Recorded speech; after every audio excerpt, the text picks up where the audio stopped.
那2个小丑暗中反对朕，值得朕伤心吗？当年如果不是要他们为朕寻找长生药，朕才不会把自己的孙儿和孙婿亲手杀了。你为了长生不老这些个无稽之谈，竟然亲手杀死了自己的孙儿孙婿。朕身边的全都只顾争夺皇位，一个个大器难成。试问，朕100年之后，这大好江山能够交给谁？朕只有长生不老，才能让大周永存。一点牺牲在所难免。什么龟仙丹？如果真有秦始，那秦始皇早就成为秦始仙了。你不但杀死了自己的孙儿孙婿，还设计你的亲人一起反你，好让你一网打尽。太上皇，我看你就是服用这个东西太多了。你看看你自己，性情也变得如此乖张了。你放肆！你一直痛恨别人骗你，可是你一而再再而三的骗奴婢。你骗奴婢为你出城传讯，你让奴婢以为替你炼制的是治病丹药，结果却是什么长生不老的丹药。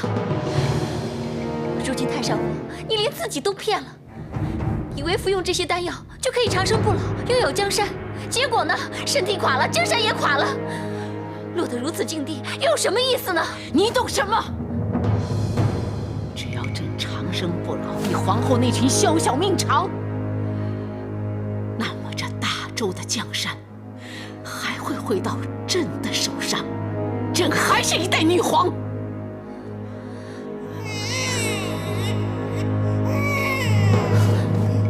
真的有婴儿的哭声！太上皇，乖啊，不要哭那么大声，万一让人听见了便不得了了啊！奴婢叩见太上皇。你的主子是谁？手上的是谁家的孩子？奴婢该死，奴婢该死！求太上皇开恩，饶了奴婢和这可怜的孩子吧！你别怕，太上皇还没说处罚你，你只要老实回答就行。不必问了，把他们母子俩交给内侍省杀了。为什么？事情还没有弄清楚呢。还要弄清楚什么？一个宫女在宫城里不甘寂寞，暗通汉子，珠胎暗结，这是常有的事。可是，就算太上皇饶不了奴婢，也请太上皇饶了奴婢这孩子吧。朕杀了你，你的孩子不会记恨，不会找朕报仇吗？既然日后还得杀他，不如眼下干脆一点。朕做事一向干净利落，不如赶尽杀绝，以免后患。你不也淫乱后宫，肆无忌惮吗？你原本为太宗皇帝的才人，后为先帝的昭仪，登基之后蓄养男宠，先有薛怀义、沈南，后有张氏兄弟。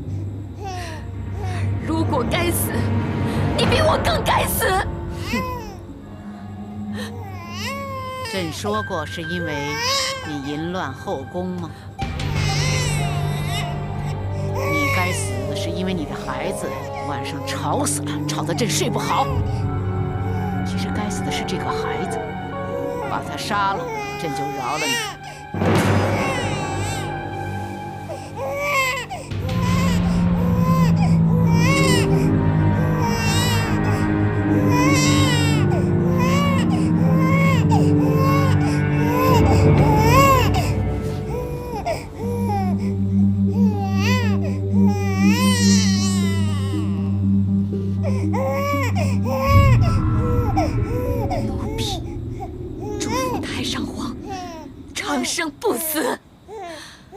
纵使子女相残，子孙自绝，太上皇你一定把风不倒。纵使一身罪孽，两手血腥，太上皇你也要屹立在这大地上。太上皇啊，你一定要长生不死！你，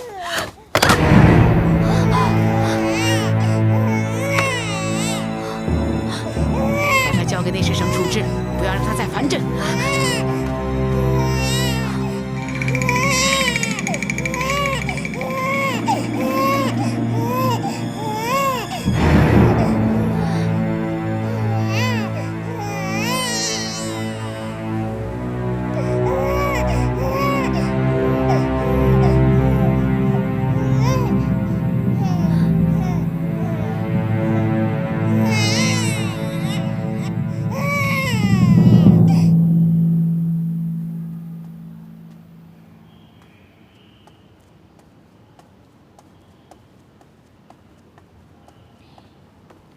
孟凡，那个婴儿还没有交给内侍省吗？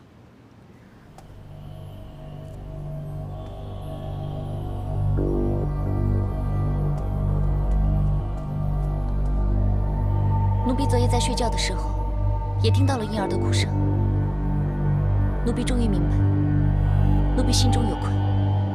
朕一身罪孽，两手血腥，还未愧疚，你愧疚什么？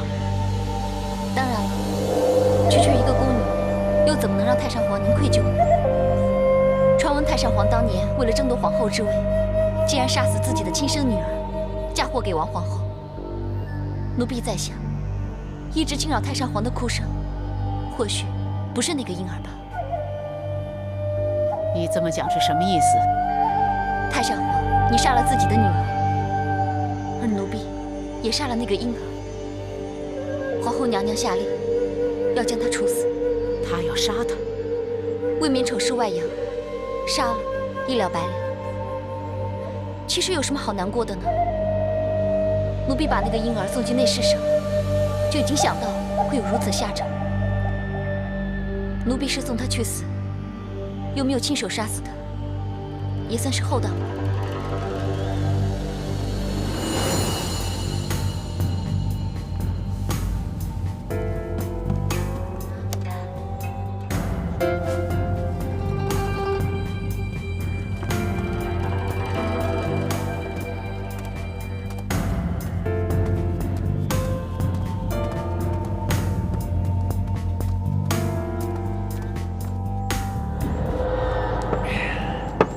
周公公追随皇上皇后多年，如今终于守得云开，当上内侍监了啊！是啊，周公公。是啊是啊，图个晚运，图个晚运。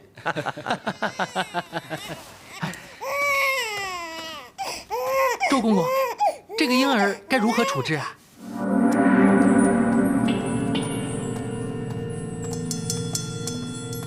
这么小，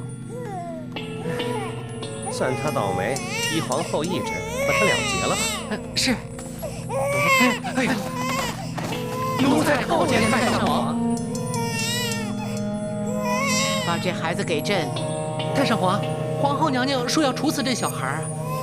朕要这个小孩，谁敢阻挠？太上皇，皇后懿旨要把这个。如果那个贱人不服气，让他来找朕。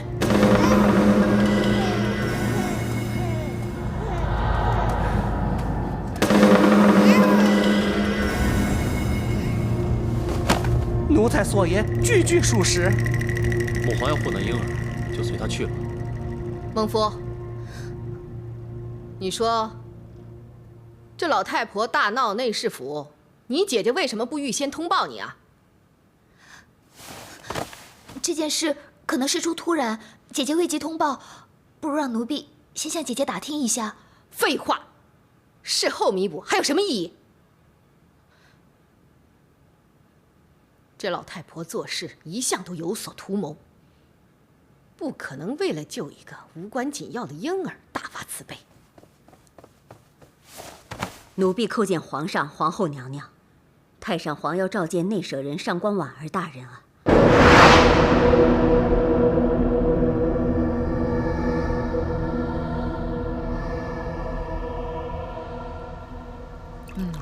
想来朕已经没有抱过小孩20年了。最后的是永泰郡主吧？重润和仙惠，朕对不起他们。说真的，婉儿甚不明白，太上皇就那么喜欢二张吗？甚至可以为了他们而杀了自己的直系子孙。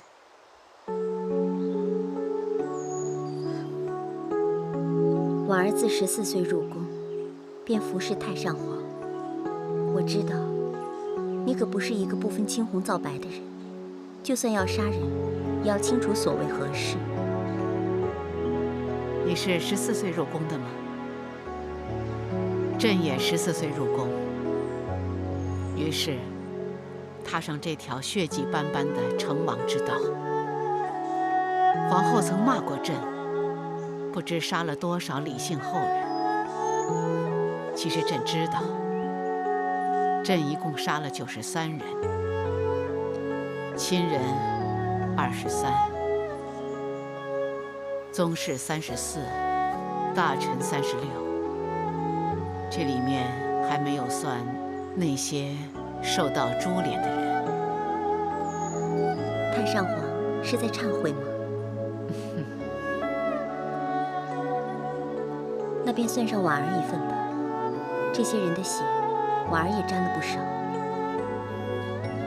更何况，到最后，可能还要沾上太上皇你的血。朕没有怪你。婉儿也从来没有埋怨过自己。朕当年召你入宫，就是看中你这一点，没有一般人说的仁义道德。不过，朕最欣赏的，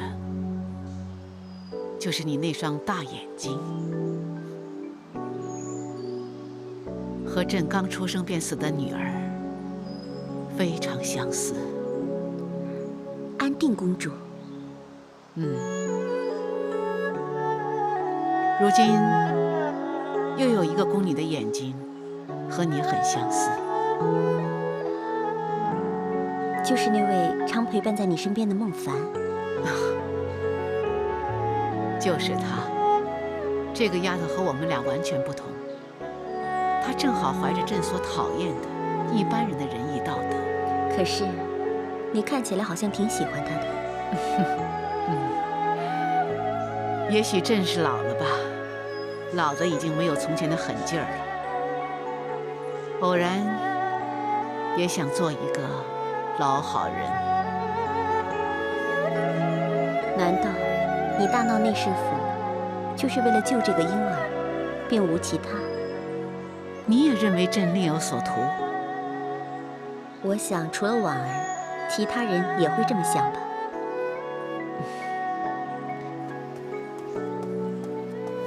叩见太上皇、上官大人。太上皇、皇上、皇后、项王、梁王、临淄郡王，还有武重训将军，全都在官封门外求见。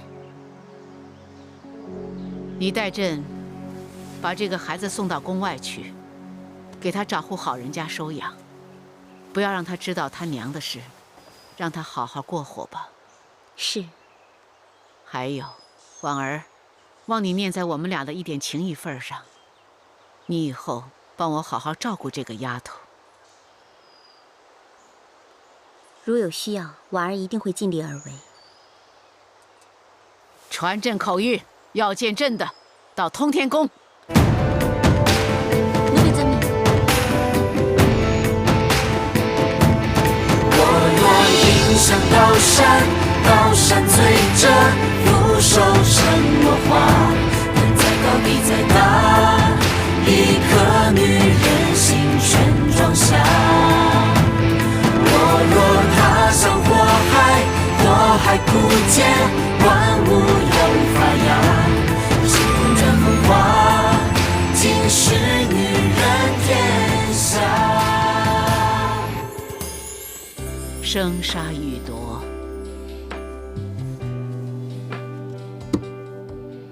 乃天子之权。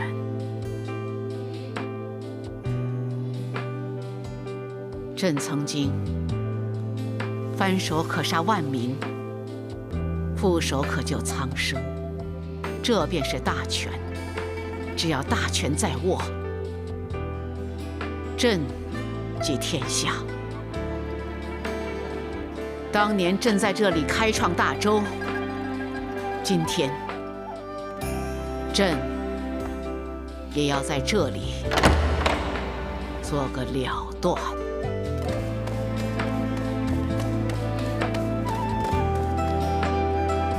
启禀太上皇、皇上、皇后、项王、梁王、临淄郡王、武重训将军求见。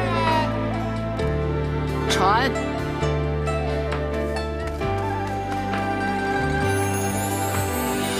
皇上、皇后、项王、梁王、临淄郡王、武重训将军觐见。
你不在观风殿好好歇着，跑到这儿来干什么呀？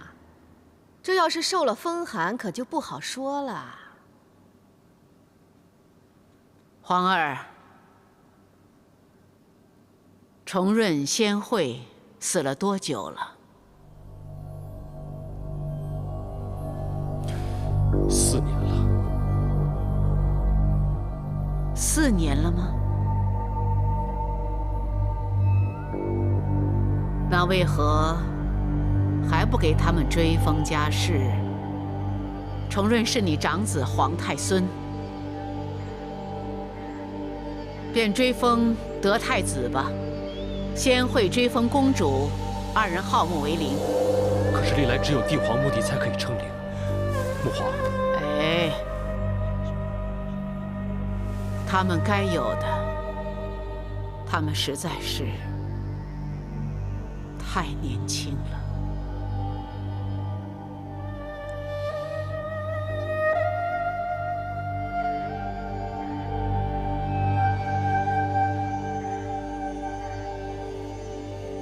3嗣的侄儿延基，还有那个令月的丈夫薛绍，他们都死得冤。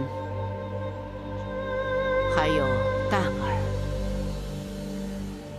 显儿啊，你便替朕给他们好好补偿吧。儿臣遵旨。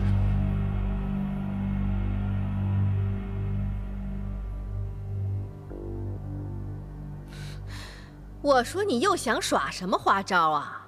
啊？飞骑大将军到！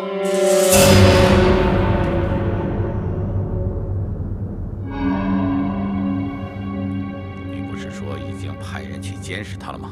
怎么他进了宫城，你却全然不知？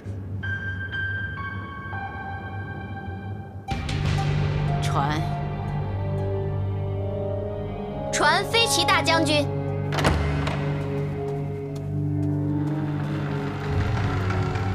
真是没有想到，看来皇祖母的手段还真是不可小觑。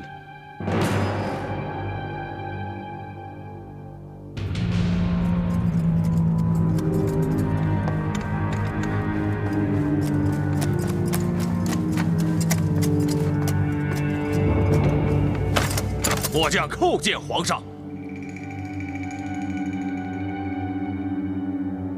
朕知你一向忠心，交托于你的事从无耽误。如今，朕要交托你最后一件事，你可办到？纵使末将粉身碎骨，也定会完成使命。好，兵散于府，将归于朝。朕现在命你解散10万兵马，回朝辅助新主。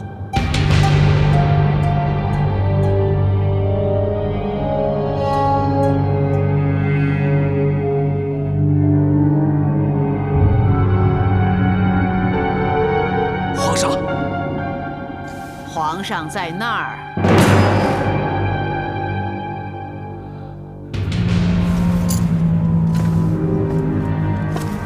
末将叩见皇上。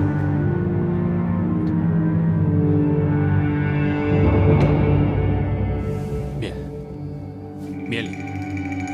谢皇上。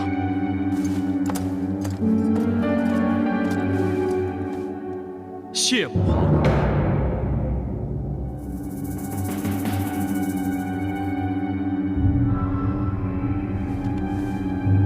他日，朕并天之后，给朕去帝号，称则天大圣皇后，与先帝合陵。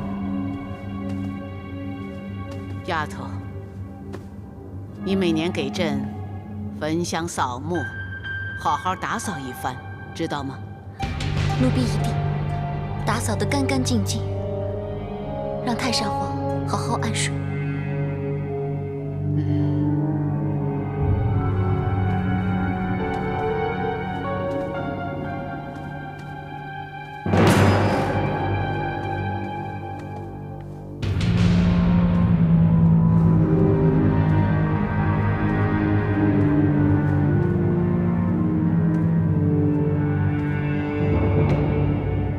皇后，朕这个要求不过分吧？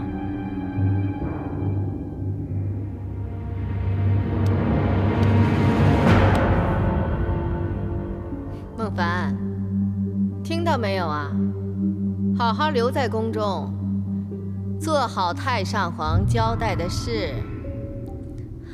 奴婢遵命。朕倦了，你们都退下吧。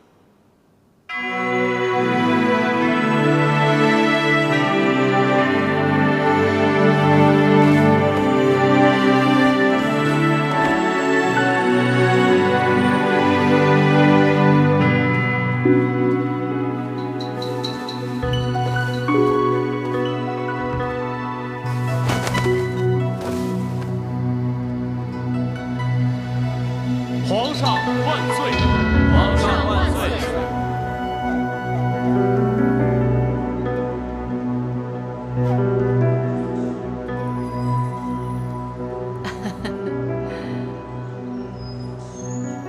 孟凡，你听见了吗？朕又听到婴儿的声音了。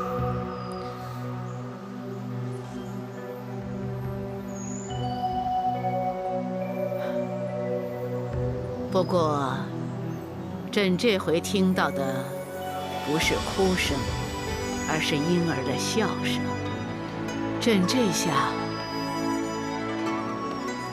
总算是心安了。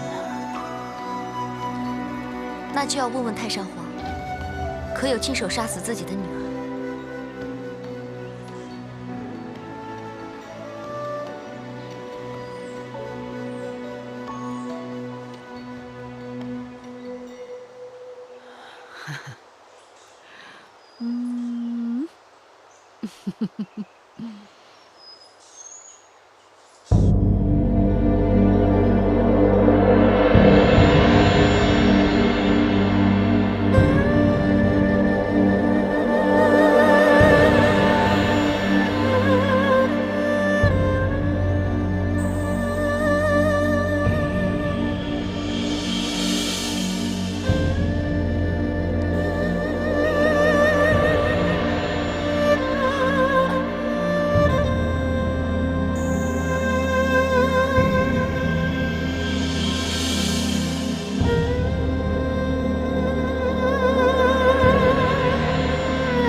则天大圣皇帝武曌，崩于上阳宫仙居殿，享年82岁。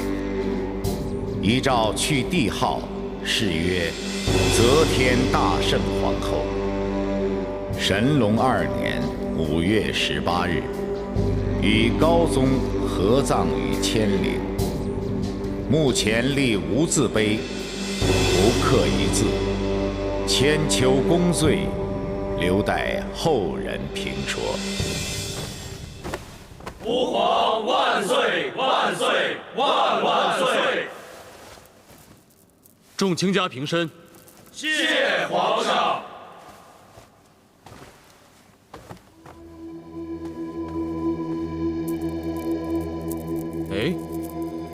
何以今日上朝殿臣缺席者众啊？皇上，太平公主日前抱恙在身，殿臣纷纷前往探望，未能上朝。另外，因为梁王郊游狩猎，有诸位大臣随行，只有缺席早朝。朝臣上殿议政，履行臣子之责，理所当然，岂有因为郊游玩乐而将政事旁落之理？梁王贵为王族，未带头，却首先犯禁，就更是罪加一等了。皇上，结伴狩猎而不朝，这是藐视帝威。皇上要正视听，显皇权，将梁王一众违规殿臣惩处。臣奏请皇上降梁王为公，收其封地，以彰显帝威。要将武三思削爵？皇上，此事重大，要谨慎考虑啊。皇上，朝堂之上，议政由臣，决策为皇，这里没有女子发言之理，请皇后自重。禀皇上，大臣有错当罚，但当前之急，应该是先攘外，再安内。要知道，自太上皇驾鹤西游，突厥再度大举进攻，吐蕃也作乱边陲。若不及早商量对策，必定会后患无穷啊！突厥吐蕃连年侵扰，实是我大唐之大患。可是要兴兵出征，一时三刻又绝难调度安排。那敢问皇上有何对策呀？对策？启禀父皇，目前吐蕃内部是主战，主和两派意见分歧。去年吐蕃派遣使来唐请婚，儿臣认为皇上可效法文成公主，以婚盟结义。我朝中安乐公主亭亭玉立，倘若将公主远嫁，一来可与吐蕃成姻亲结邦交，二来亦可向突厥示警，可谓是一举两得。说的是，言之有理。此提案不可行。皇后何出此言？公主年幼，难免恃宠生骄。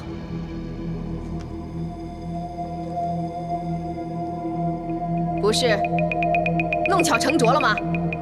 母后请放心，昔日文成公主下嫁塞外，都能够受到吐蕃的臣民拥戴。儿臣相信，以安乐公主如此聪慧机灵，定能效仿文成公主，良缘在结，将我李姓大唐的声威远播塞外。好了，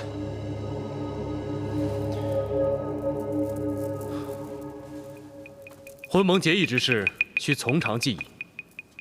朕看今日大臣人数不齐，一切正事明日再议。退朝。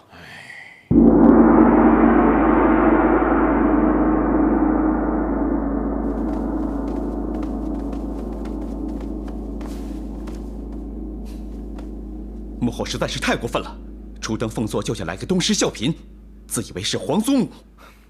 请太子慎言。我说错了吗？母后狼子野心，此乃众人皆知。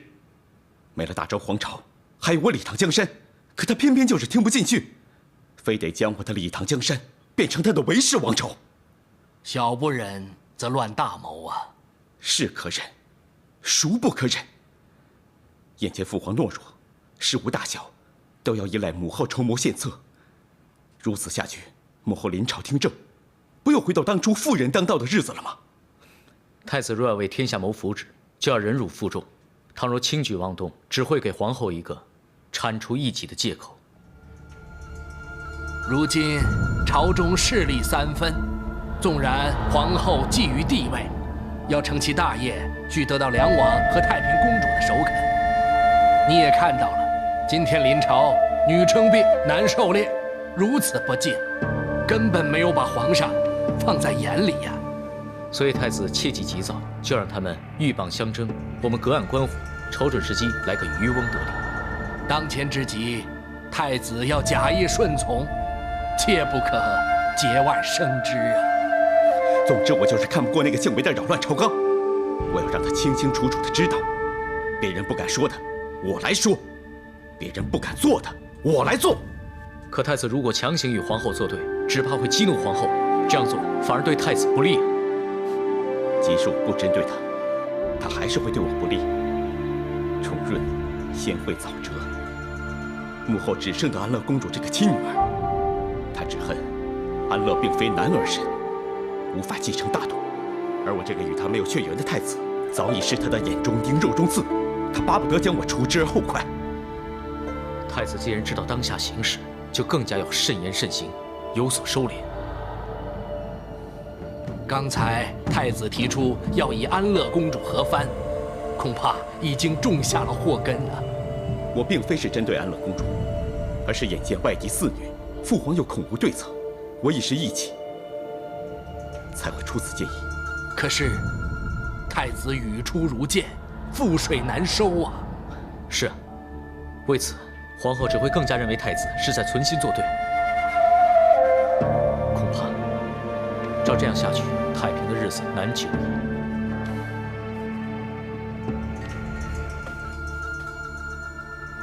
宠俊，能够有2位贤臣勇将相辅，我有信心再次将我李氏大唐重现辉煌，将朝纲重纳正轨。本太子绝对不允许第2个武曌再登位称皇。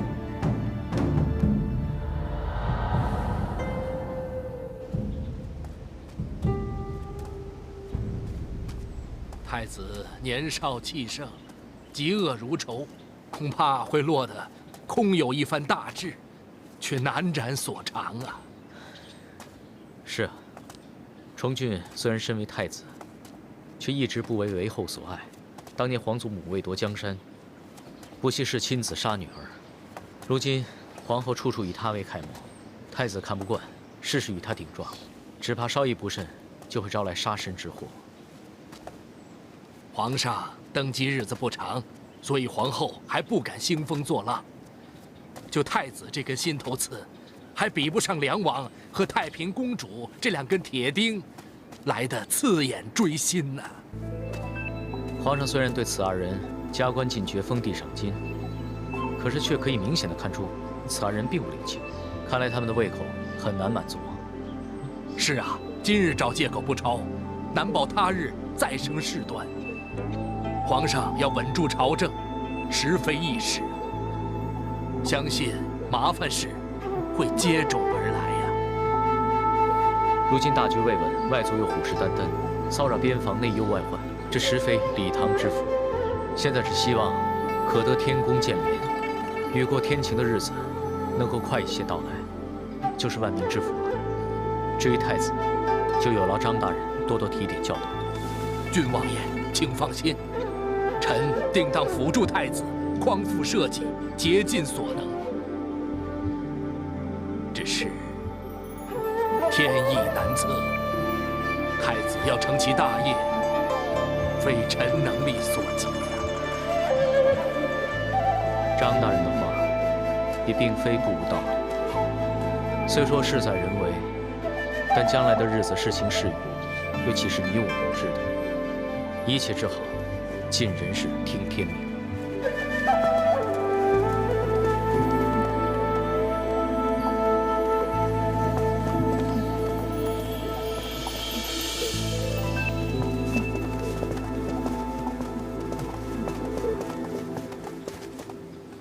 参见郡王爷，张大人。免礼。谢郡王爷。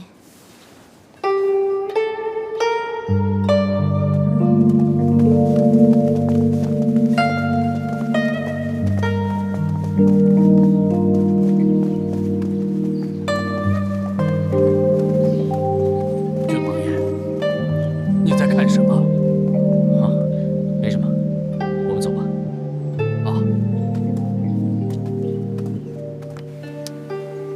这新帝登基呀，我听宦官们讲，这改朝换代的，所有的大臣都会大势已去，风光不再，这是不变的定律。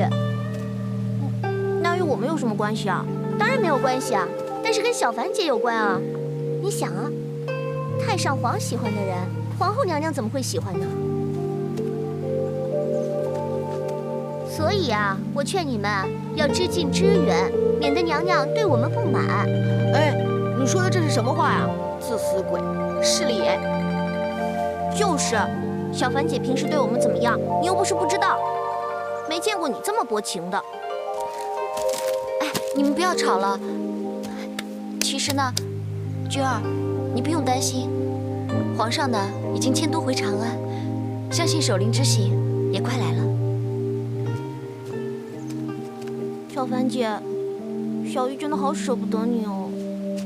小凡姐，你真的要走吗？随行守灵，人到了那里，悠悠岁月，独对清坟，想想都伤心。哎，你们大家不要担心了。其实守灵很好啊，既不用下田锄地，也不用担心伺候主子不周，还不用担心受罚，生活多逍遥啊！你们几个不要这么愁眉苦脸的好不好啊？以后在一起的日子也不多了，应该开开心心的。干活干活，来。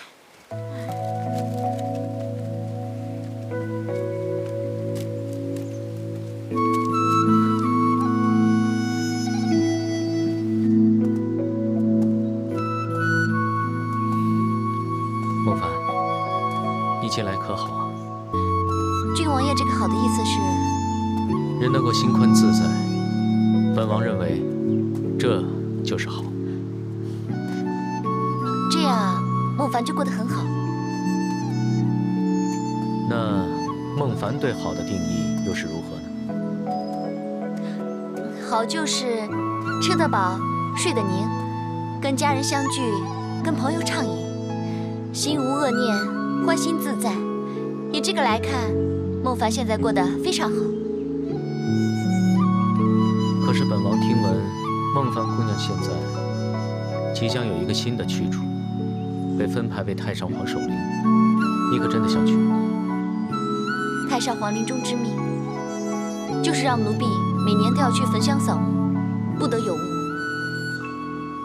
皇祖母是要皇后留你一命，守灵之事使她恐怕皇后要除掉皇祖母身边的旧人而下此命令。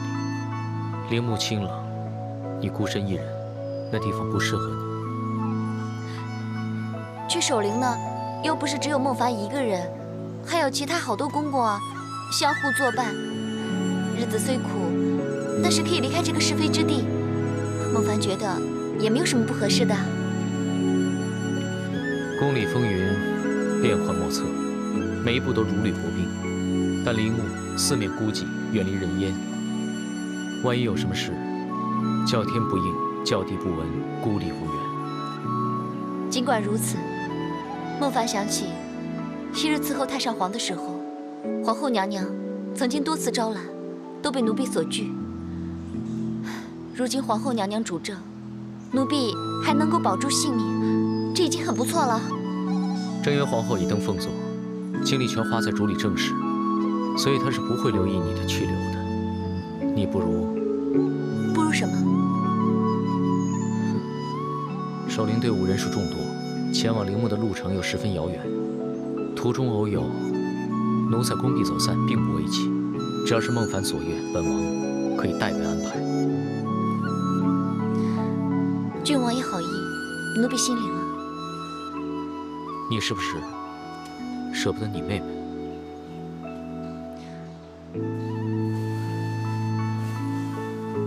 如果奴婢存心潜逃，就是触犯宫规，就会被终身通缉。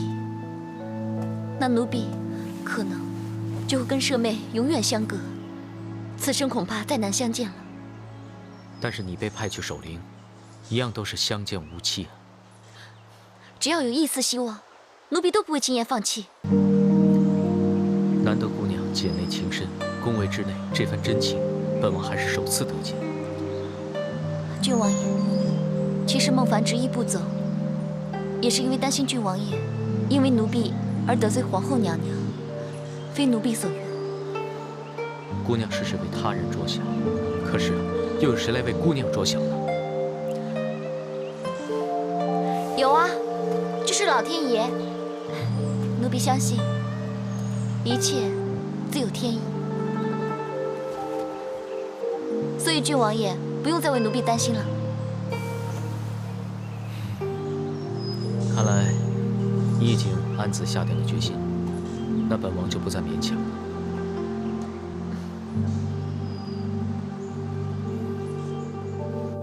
这个梁王爷，你得小心着他点啊！奴才叩见皇上、皇后娘娘。周公公，你不是奉皇上的旨意去请梁王前来赴约的吗？怎么有时已过，仍未见梁王赴宴啊？奴才办事不力，请娘娘恕罪。此话何解？梁王与群臣狩猎，不慎坠马，经太医诊治，虽无大碍，但脚伤在身，不便走动。梁王说了，既然今夜是寻常饮宴，而非商讨国家大事，所以梁王决定留守府中。他这是违背皇上旨意，简直是大不敬。梁王还说，饮宴欢聚本是高兴的事儿，怕脚伤有无龙颜凤目，坏了皇上的雅兴。武三思不朝在先，爽约在后，看来他真的是没有把朕这个皇上放在眼里。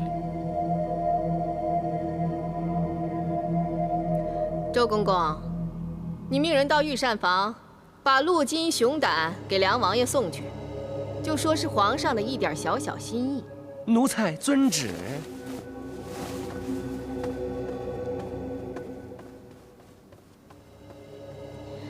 皇上，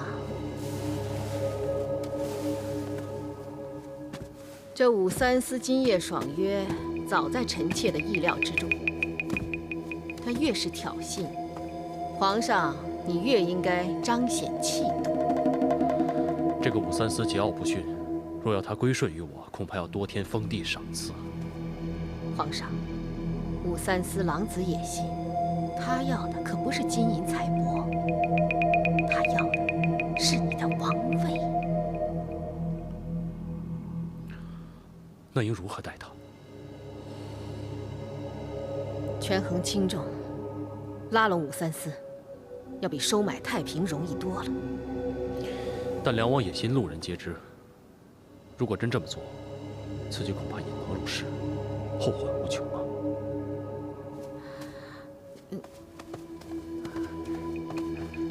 奴才叩见皇上、皇后娘娘。奴婢叩见皇上、皇后娘娘。所谓何事啊？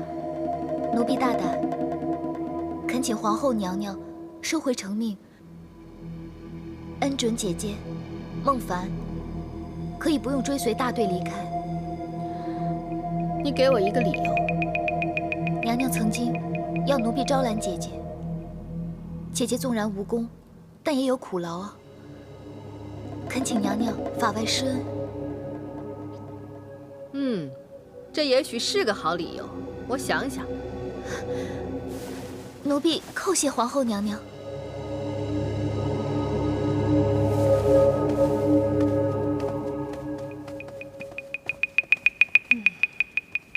皇后，你曾经招揽母皇身边的人吗？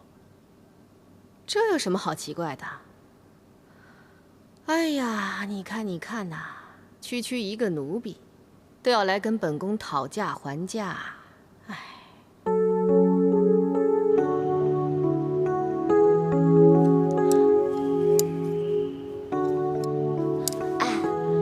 你们个个都那么伤感干嘛？我不过是去守灵，又不是去陪葬。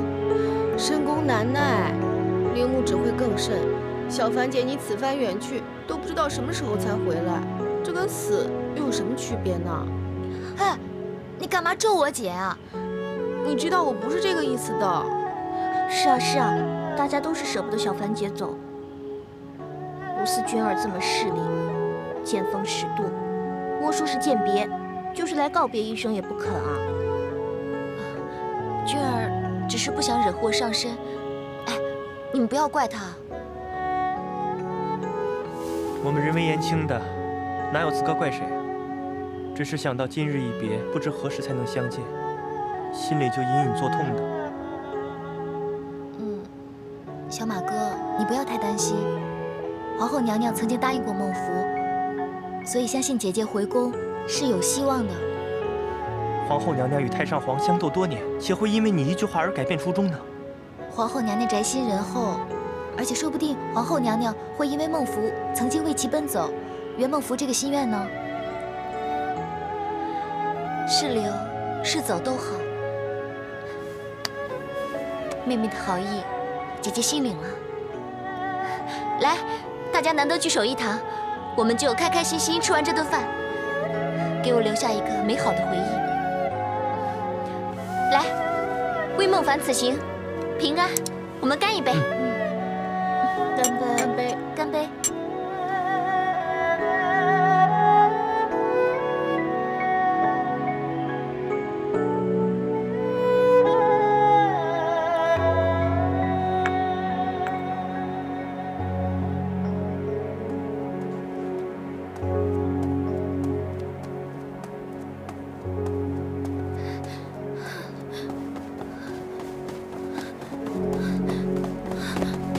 公主，小凡，公主何事惊慌？后面有个人在追我，你一定要帮帮我。公主，先躲到那边。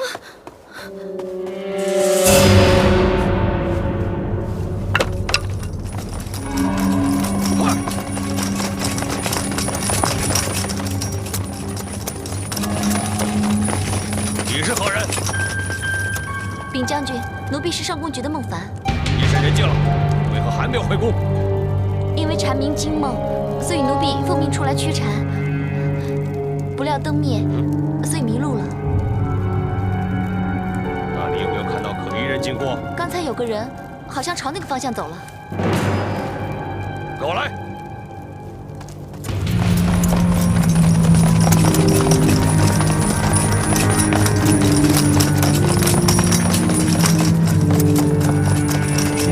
你们这边追，是。其余的人跟我来。是。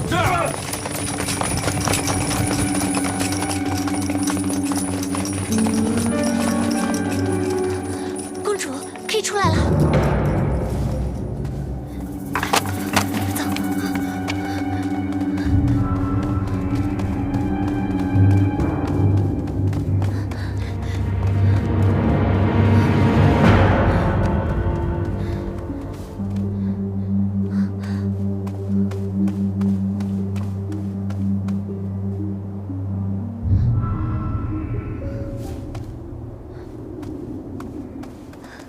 小凡，这里是什么地方啊？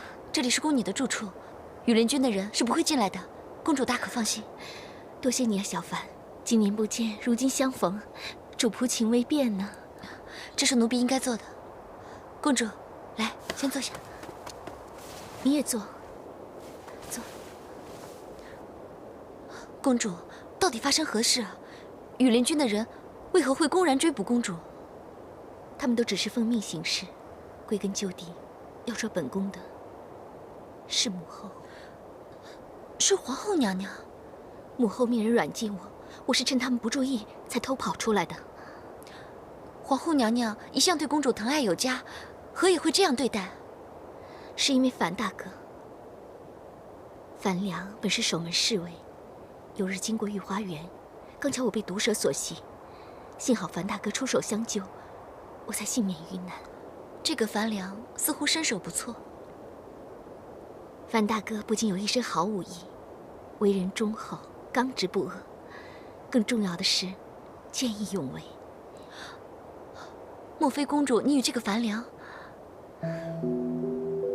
没错，我俩情投意合，而且果儿更认定樊大哥就是可托终身之人。公主千金之躯，怎么可以与侍卫相配呢？没错，纸终究是包不住火的。此事终为母后所知，母后雷霆震怒，说什么也不让我们在一起。不但每天晚上派人看着我，而且她还私下与梁王商讨，将我嫁与武重训。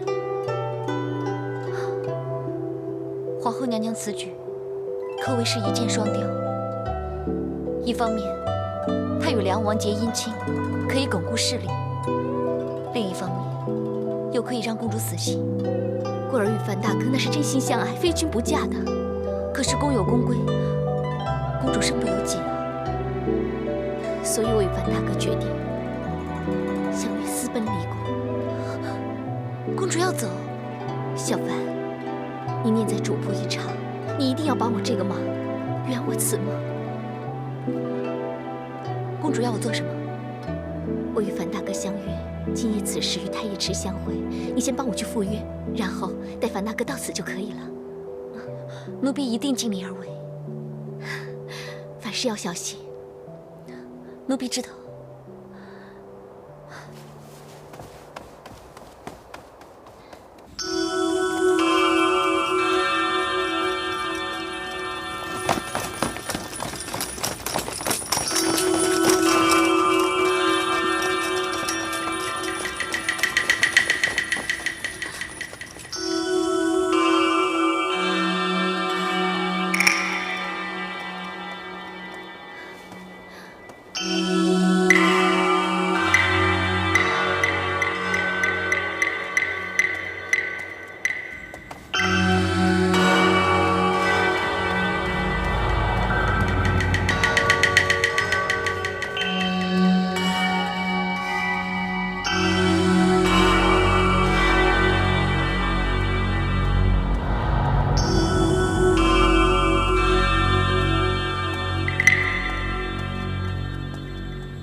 现在子时已过，樊良怎么还没有出现？不会是因事阻延，未能赴约？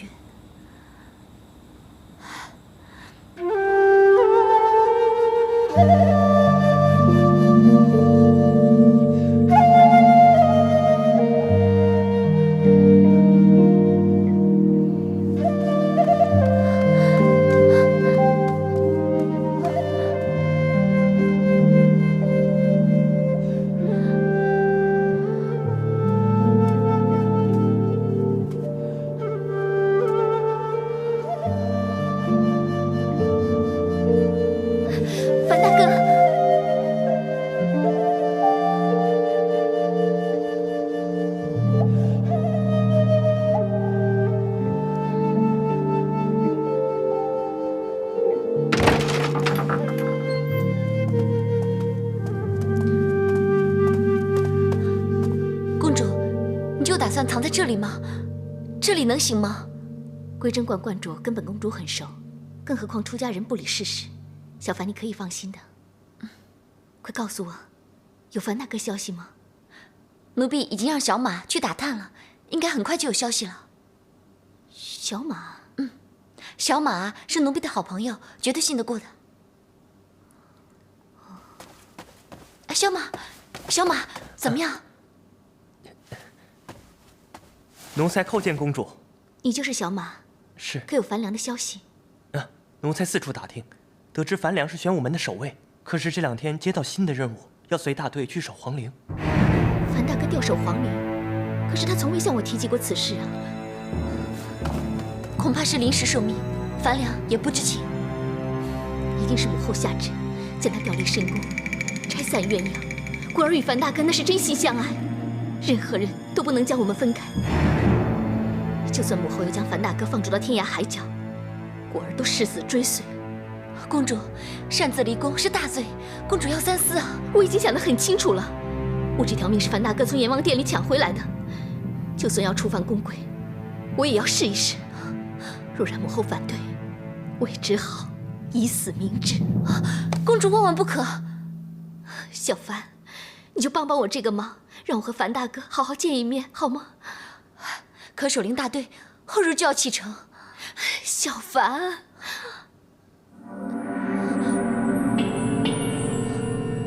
或许有一个人可以帮助我们。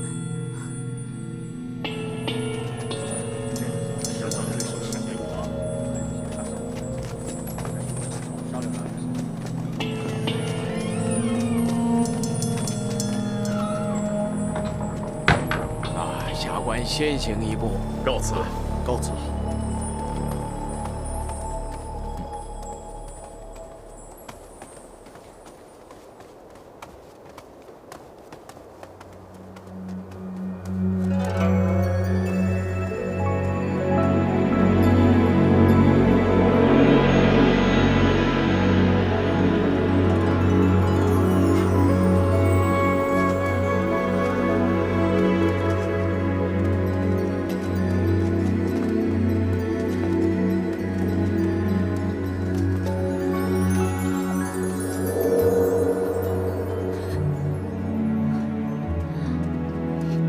我就这一个妹妹，你们要答应我，替我好好照顾孟福。姐姐，你一定可以回来的。皇后娘娘答应过我，她不会食言的。傻丫，你不是相信我们姐妹还能团聚？那你还哭成这个样子干什么？舍不得你吗？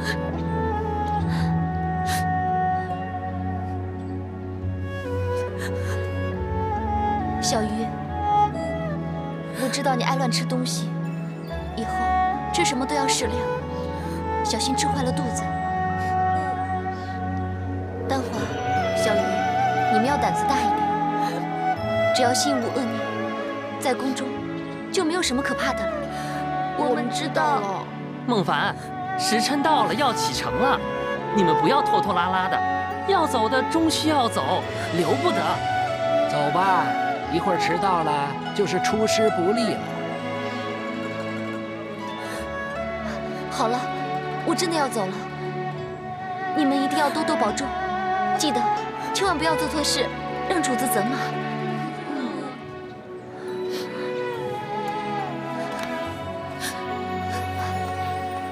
小马，我就这一个妹妹，你一定要替我好好照顾孟福。放心吧。我一定会好好照顾他的。我走了，你们要多保重。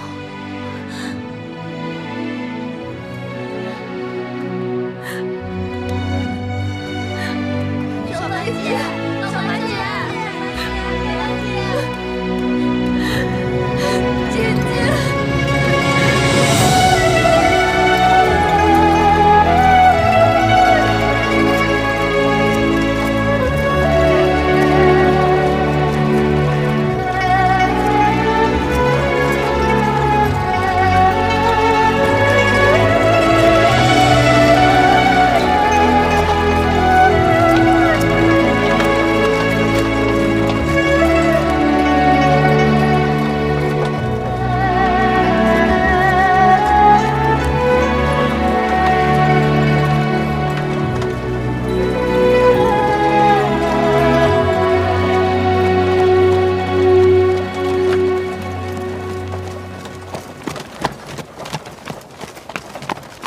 末将叩见郡王爷。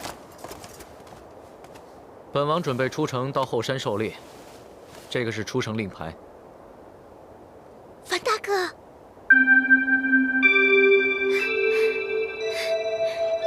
公主。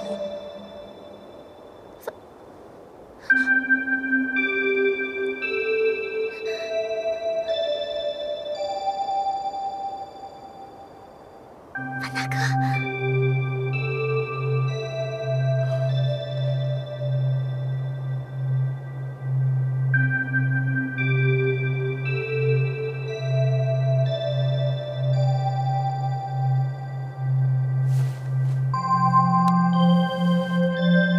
急于去狩猎，还请将军尽快检查随行队伍。既然是郡王爷的车队，就务须再查了。放情。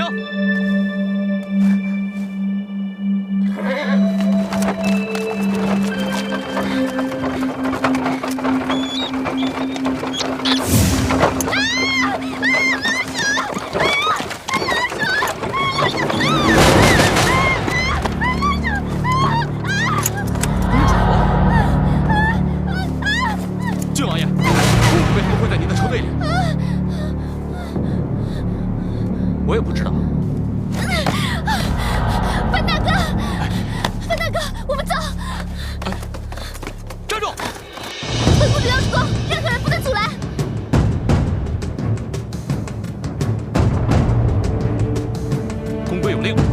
出宫者，必须有令牌，请公主出示令牌。令牌随后补上。本公主就是要出宫。走。请恕卑职办不到。来人，带公主回宫。是。谁敢对公主无礼？拿下！小心啊！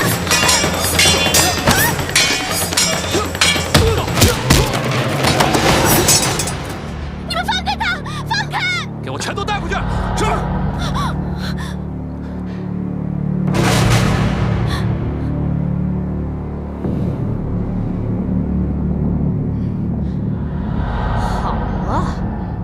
这个狗奴才，你竟敢唆摆公主，剑逃出宫！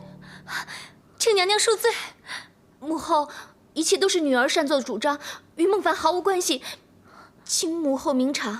安乐，你堂堂万金之躯，竟然私恋侍卫，这已经是荒唐之举。如今还想偷走出宫，私奔远走，更是一错再错。安乐呀，你弄出如此的笑话，实在是有辱皇家。父皇，樊大哥为人正直不阿，尽忠职守，对女儿又有过救命之恩，女儿实在是情难自禁嘛。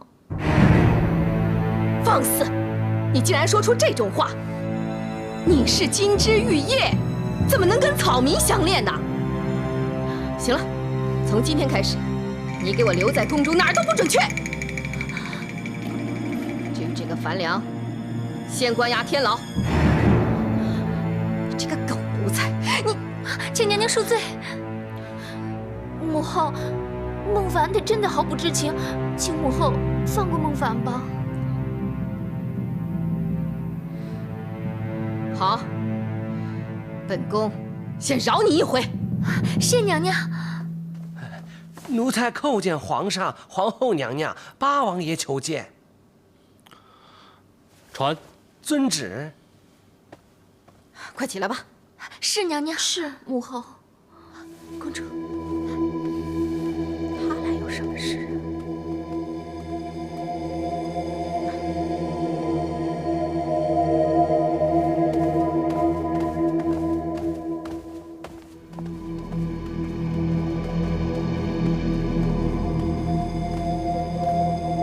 臣弟叩见皇上。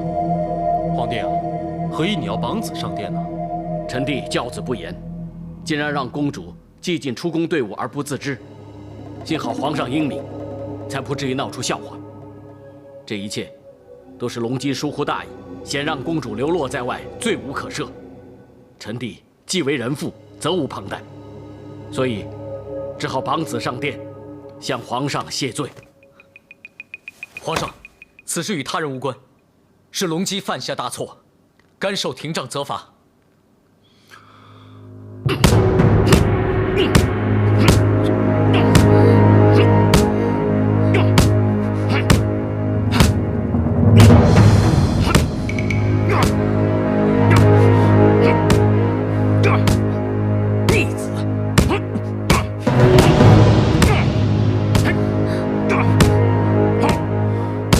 别打了，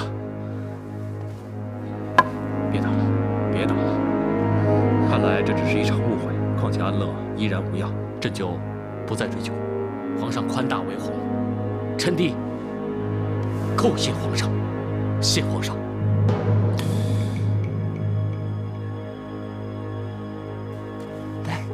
小凡姐回来了，太好了！是啊，一定啊是天公见怜，知道我们舍不得小凡姐，清晨我们才分离。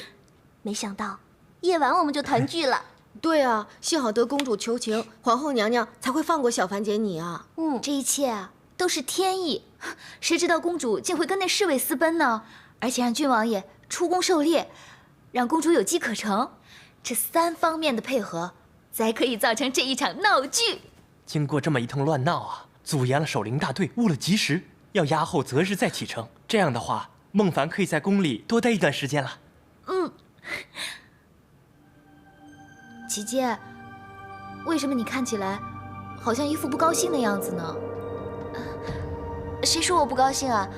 能够与妹妹你重聚，是姐姐一直期盼的。只是今天玄武门的骚乱有一点累，再加上公主弄出这些荒唐事，激怒了皇后娘娘，被禁足在宫里。我实在为她担心。姐姐，其实呢，公主她是皇后的亲女儿，皇后应该不会对她太过分，所以姐姐，你不要太担心啊。孟福说的对啊，公主只与侍卫私恋，触犯了宫规，即使有罪也合乎情理，这怪得了谁啊？可是，有一个人却要无辜受累。谁啊？我也不知道。我肚子有点饿，有没有什么好吃的？哎，我那儿有糊饼，我去给你拿好。弄一些米粥。我也去拿。等一下啊，姐姐。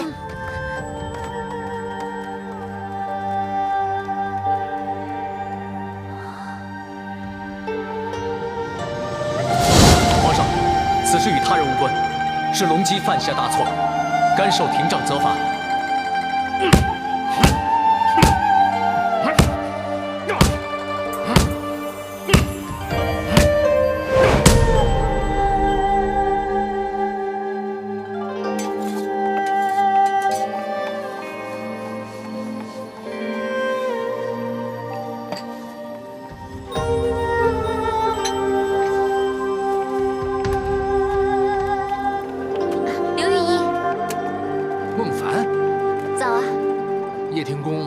抱药吗？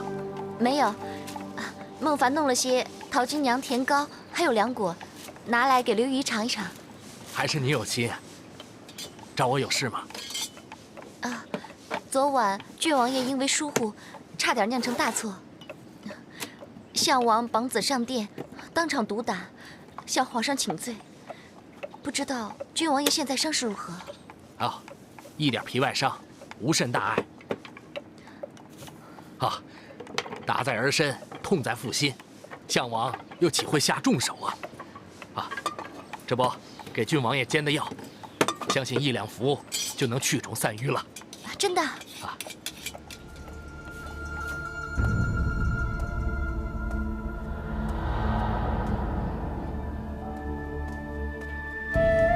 王爷，你有伤在身，不用起来。爹，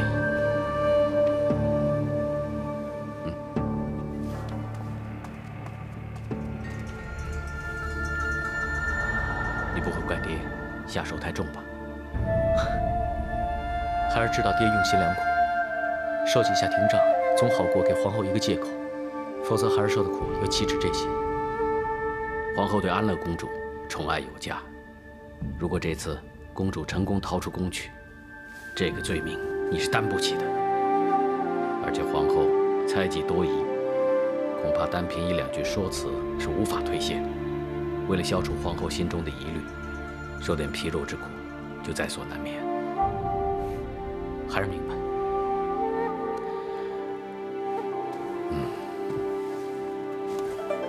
但是有件事我不明白，你与安乐公主并不深交，你为何从旁相助，协助公主立功啊？孩儿确实不知道公主混进了队伍，一切与孩儿无关。这一点，爹您完全可以相信孩儿。你真不知情？难道爹都不相信孩儿了吗？既然如今皇后不再追究了，这件事也就告一段落。这段日子不要胡乱走动，刘父好好养伤，日后处事要多加提防，小心谨慎，否则不是为父绑子上殿就可以过关的。孩儿一定谨遵爹的教诲。禀王爷，是上药局来给殿下送药。下去吧。这什么东西？这是陶金娘凉果呀，爹，用它来送药，就不会觉得这药中的苦味有那么重了。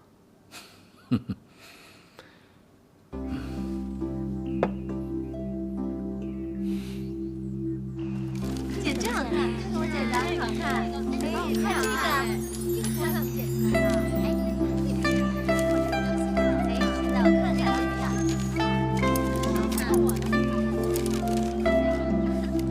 好了，哇，好漂亮，好漂亮啊！小粉姐，你剪纸剪得最漂亮了，快教教我吧。上次不是教过你了吗？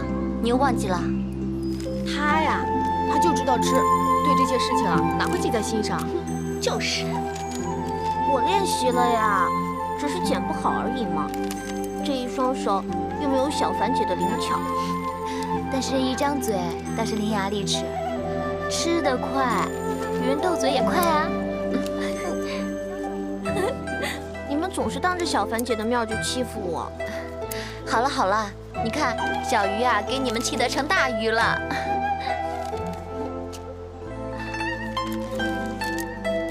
小鱼啊，那这个送给你，真的，谢谢小凡姐，还是小凡姐对我最好了。姐姐呢对小鱼好，老天爷呢就对姐姐好。妹妹何出此言啊？不是吗？公主出走，致令守灵大队押后行程，这样子，姐姐就可以留在宫里了。一切都是天意。哎，对呀对呀，小福姐说的对。总之啊，就是好人有好报。对，好了，妹妹呢就送这个字给姐姐，希望姐姐一直都有好运，守灵之日永远不要来。谢谢我的好妹妹。还有我也送给你一个福字。好，一切呢都承你们贵言。我慢慢解释吧。哦，奴婢叩见周公公。皇后懿旨召孟凡入宫觐见。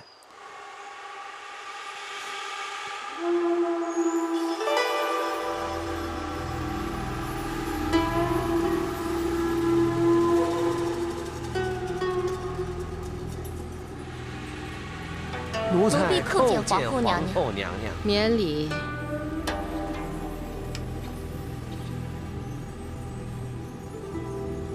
孟凡，你一定很诧异吧？本宫没让你到清宁宫去，而是来到了凤阳阁。娘娘一人之下，万人之上。如果要见奴婢的话，在任何一个地方都可以。好一个聪明的丫头！那你知道本宫让你来的目的是什么吗？揣测主子心意，是死罪。啊！公主！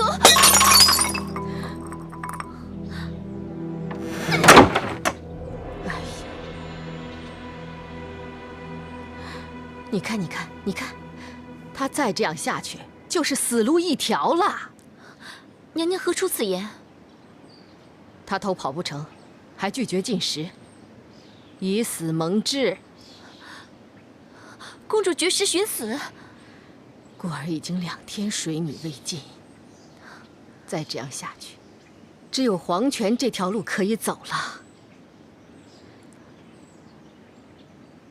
本宫知道你跟他感情挺好的，让你来，是叫你去劝劝公主，能够进食，把精神养好了。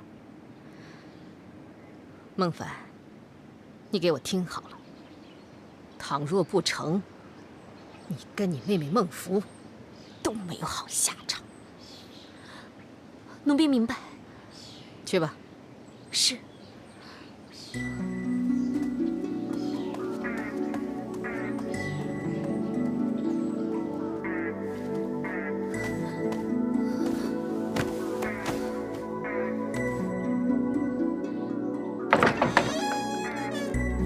公主，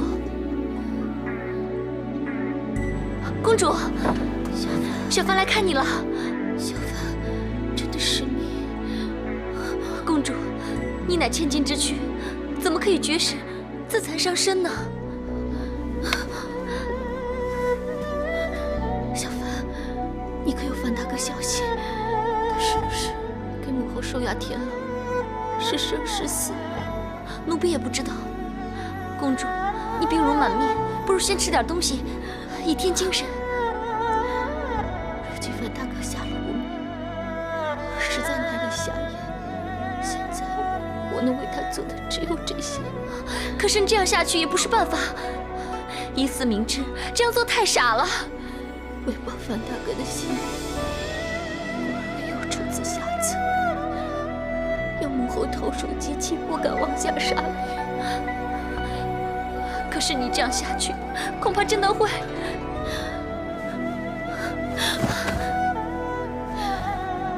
昔日不是樊大哥舍身相救，果儿早已命丧黄泉。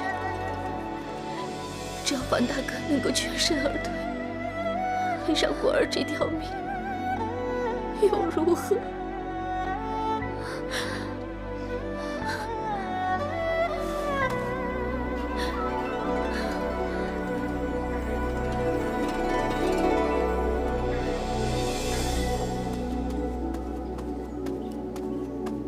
奴婢叩见皇后娘娘。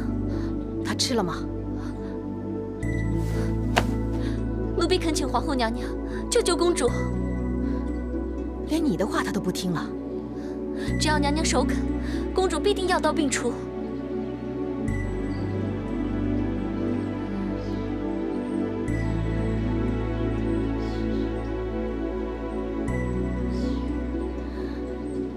樊良就是治公主的良药。你敢肯定，她见了樊良就能进食，就能快乐？公主日思夜想都是樊良，只要娘娘让公主与樊良相见，公主心结自然可解。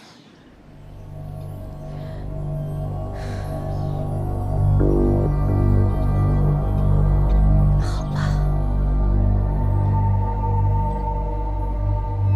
你先去会会那个樊良再说吧。奴婢叩谢皇后娘娘。这孩子。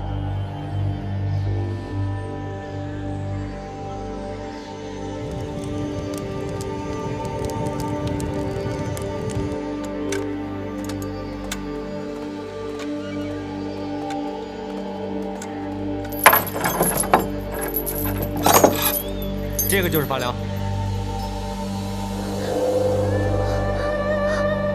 樊大哥，樊大哥，樊大哥，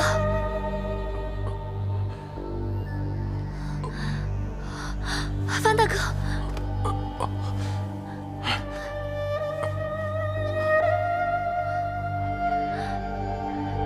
樊大哥，是公主让我来看你的。是公主让你来的，她现在怎么样了？公主她因为担心樊大哥，不惜绝食，以死明志。什么？公主何必如此？樊大哥，你要挺住，我这就去请太医。樊良，快不行了。樊大哥，你要挺住啊！公主对樊良这番心意，樊良无福消受，请你帮我带句话给公主，樊良此生能得到公主的钟爱，樊良此生无憾。樊大哥，樊大哥，樊大哥，樊大哥，你醒醒啊！樊大哥。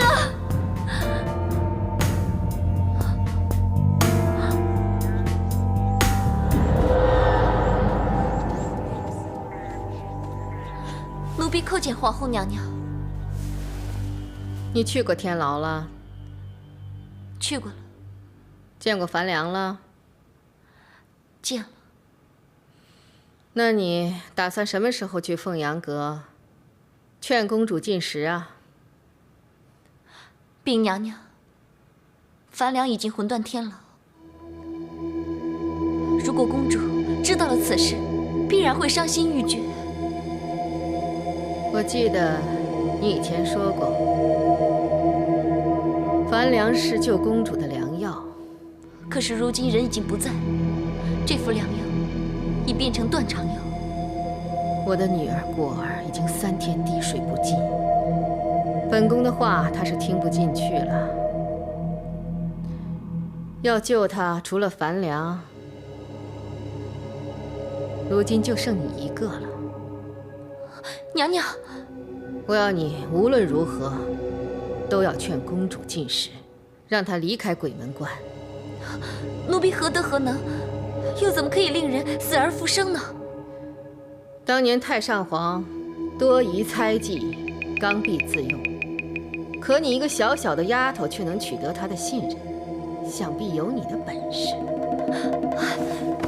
娘娘误会了，奴婢只是做好本分事，并无任何过人之处。别来这套！你给我听好了，果儿是本宫的亲生女儿，我就这么一个女儿。她若是有不测，不光是你，连你的妹妹孟福，都要陪着下黄泉。